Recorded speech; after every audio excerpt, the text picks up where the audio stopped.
Noël, alors il y a un petit enfant qui jouait avec les pétards. Il a mis les pétards sur un canapé.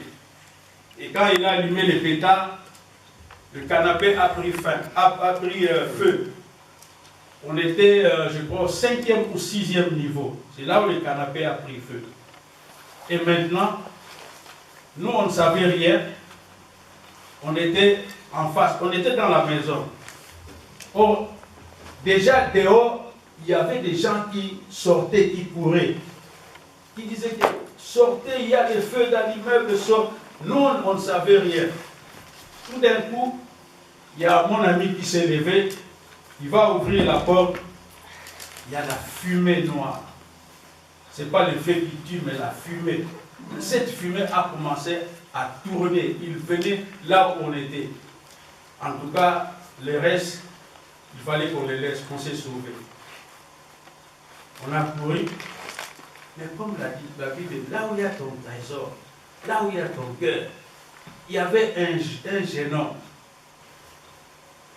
Quand il a constaté cela, les gens sortaient. Lui, comme son cœur était resté là-bas, il a couru. Il a couru. Quel danger!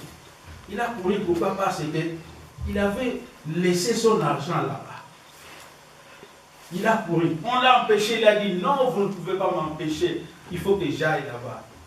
Retirez mon argent. Et il est arrivé, gloire à Dieu, que les pompiers ont intervenu. Il a eu la vie sauve. Le jeune homme riche veut entrer dans le royaume des cieux. Le Seigneur lui dit, va, vends tout ce que tu as, et puis suis-moi. Lui, ce qui l'intéressait, c'est le royaume des cieux.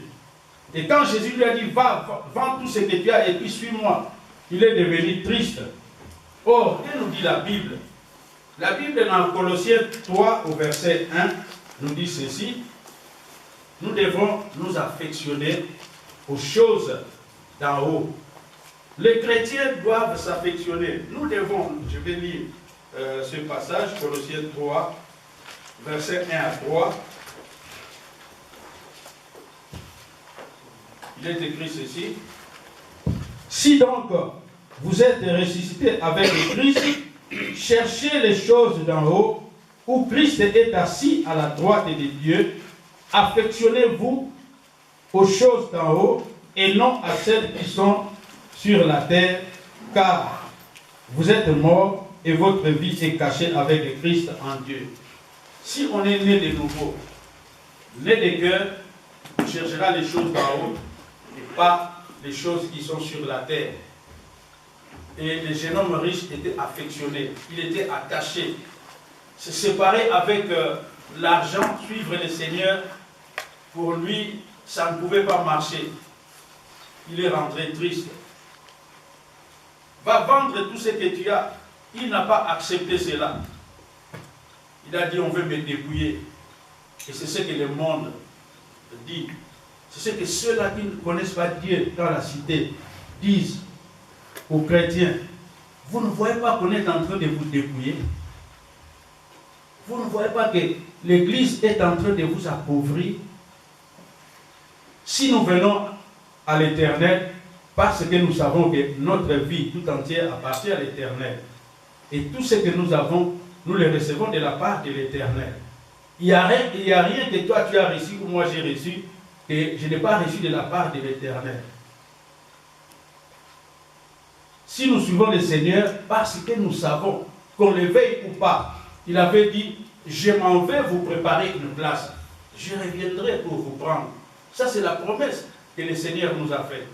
Un jour, le Seigneur reviendra. Et quand nous allons poursuivre en bas, nous allons constater que ce jeune homme n'est plus rentré. Il est parti. Le riche, il est parti. Et parfois, nous entendons les gens disent que les riches n'entreront pas dans le royaume des cieux. Ça, c'est faux. Ça, c'est faux. Si on dit que les riches n'entreront pas dans le royaume des cieux, nous le verrons, nous allons continuer. Quel genre de riches qui n'entreront pas dans le royaume des cieux? Mais Jésus n'a pas dit cela. Jésus n'a pas dit à ce jeune homme riche que tu n'entreras pas dans le royaume des cieux. Il est parti. Il n'est plus revenu. Depuis ce temps-là, on lui avait dit, va aller vendre tout ce que tu as. Mais voilà maintenant la suite. Marc 10. La suite commence à partir du verset 28.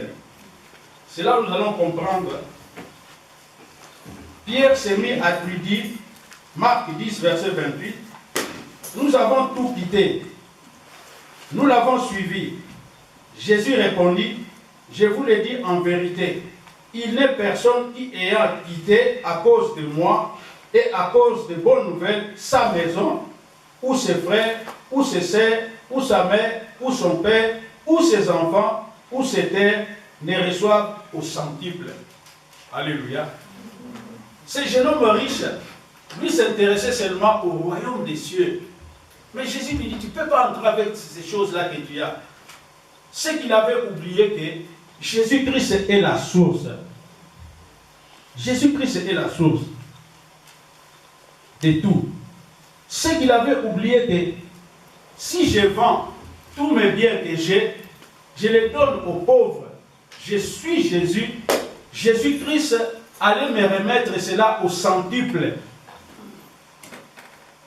Nous avons suivi ici comment est-ce que Pierre a intervenu. Nous avons tout quitté.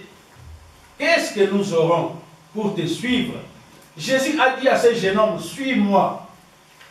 Pierre avait suivi Jésus.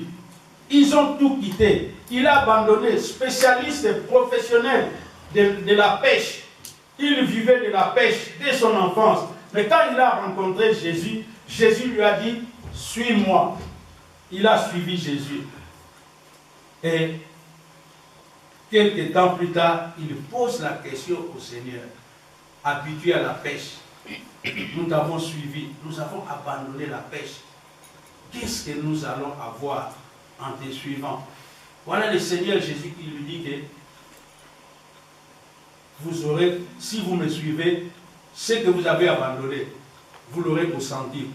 Cela veut dire, Jésus voulait tout simplement dire à ces jeunes hommes riches, si tu vends tout ce que tu avais, tu les donnes aux pauvres, tu me suis, tu recevras ce que tu as vendu au centuple. Et à part cela, tu auras aussi la vie éternelle. Voilà la pensée de Jésus. Quand on s'attache au bien de ce monde, on ne pourra pas servir le Seigneur. Car c'est lui qui est la source. Ce que tu as, c'est Jésus qui t'a donné. Amen. Alléluia. Amen. Ce que tu as, la richesse que tu as, c'est Jésus qui t'a donné. Mais comment peux-tu imaginer que celui qui t'a donné la richesse, il te dit, va, vends, suis-moi. Tu dis non. Non. Comment tu veux m'appauvrir? Comment tu veux me dépouiller? C'est ce que les païens disent à la cité. Vous les chrétiens, vous donnez. On est en train de vous dépouiller.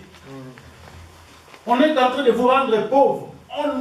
Celui qui sert le Seigneur dans la vérité, qui craint Dieu, qui marche selon les principes bibliques, il ne sera jamais pauvre. Amen. Alléluia. Amen. Il ne sera jamais pauvre. Il ne sera jamais pauvre. Il était attaché. Mais le Seigneur dit, je suis la source. Le monde entier m'appartient. Même les animaux m'appartiennent. Suivez aussi les cantiques. Quand les chantres chantent, que donnerai-je à Dieu mon roi? Qu'est-ce que toi tu vas donner à Dieu? Le souffle même que tu as, c'est Dieu qui t'a prêté. Qu'est-ce que toi tu vas lui donner? Si cette nuit, il te dit qu'aujourd'hui même, tu ne te réveilleras pas. Aujourd'hui même, tu ne te réveilleras pas. Est-ce que de ta propre force, tu vas te réveiller? Non. Un trésor dans le ciel. Pourquoi un trésor dans le ciel? Parce que sur la terre, les trésors terrestres, il y a des voleurs. Il y a des voleurs. Ils viendront pour voler. Ils entreront facilement dans ta maison. Mais tandis que les trésors au ciel, les voleurs ne peuvent pas y accéder. Le voleur ne peut pas s'approcher là où il y a ton trésor, au ciel. Et c'est ce que Dieu veut de nous. C'est ce que je pourrais dire que nous sommes des riches.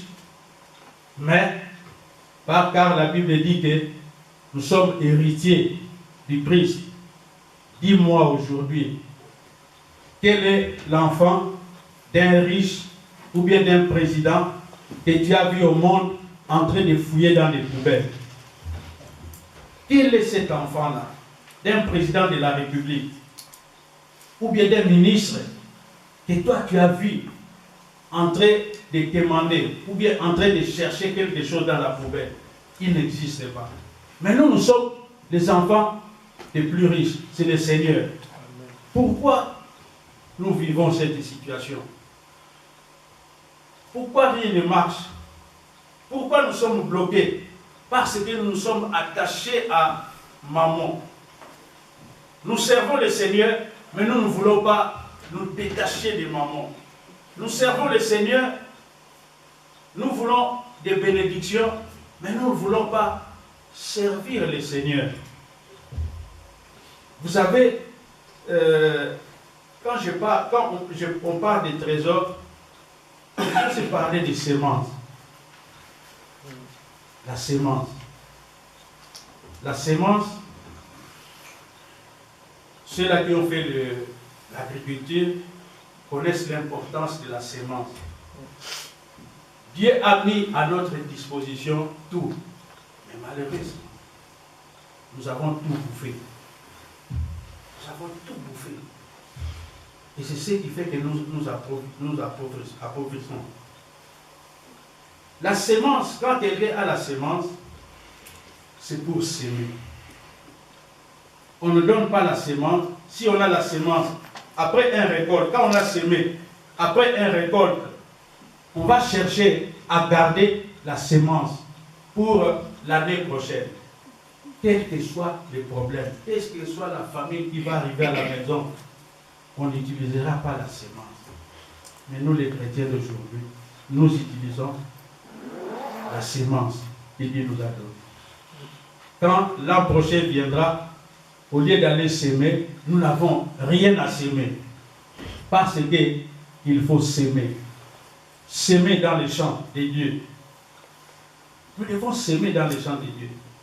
Les champs de Dieu où nous devons s'aimer, c'est où? C'est dans les ministères. Les champs de Dieu où nous devons s'aimer, c'est où? C'est à l'œuvre du Seigneur. Pour que l'œuvre du Seigneur avance. Mais nous ne voulons pas s'aimer. Voilà là où nous sommes bloqués. Voilà là où nous gémissons. Parce que toute la semence que Dieu nous a donnée, que Dieu a mis à notre portée, nous l'avons tous utilisé, nous l'avons bouffé. Et Dieu dit qu'il donne la semence à qui? Au semeur.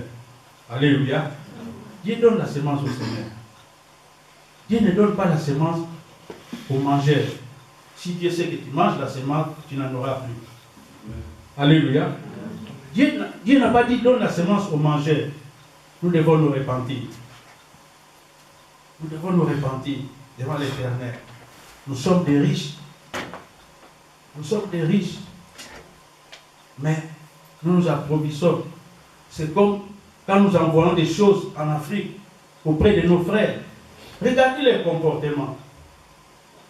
Ceux qui sont en Afrique, c'est pareil aussi à nous qui sommes à l'église. C'est pareil. Quand j'envoie quelque chose en Afrique auprès de mon frère, qui avait comme capital 0, de 0, on lui envoie 100%. Cela veut dire, tu achètes la marchandise, tu payes les frais d'envoi, il va retirer là-bas, il n'ira pas retirer là-bas avec ses propres sous, mais il ira retirer là-bas avec ton sou que tu lui as remis. Et en fin de compte, quand tu lui demandes, viens me rendre compte, le téléphone est bloqué. Alléluia. Viens me rendre compte. Est-ce que toi tu es mon Dieu? Voilà des réponses. Viens me rendre compte, cela veut dire rends-moi compte et puis suis-moi. Le Seigneur a dit à ce jeune homme riche, va, vends, et puis viens me rendre compte, suis-moi. Est-ce qu'il est retourné pour lui rendre compte, pour le suivre? Non, il est parti triste.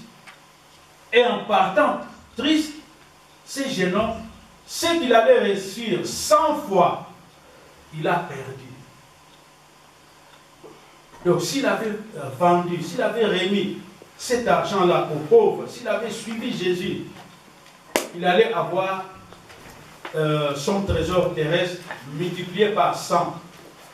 Et en plus de cela, il allait aussi avoir la vie éternelle.